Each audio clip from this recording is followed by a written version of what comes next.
Here we are today at Breitachklamm, which is also known as the Gorge, but just near Oberstdorf. It's a wonderful attraction that actually gets better during the rain event. You can see the river flowing through here is quite swollen, but otherwise affords fantastic views. It's a very cheap attraction, with parking only costing about €3.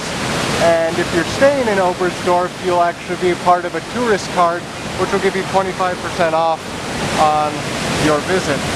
So it's only another €3 per person to get inside. So quite cheap for a family. Again, affords you truly magnificent views, and I do recommend coming here after a rain event. There's all kinds of hundreds of little waterfalls everywhere you go.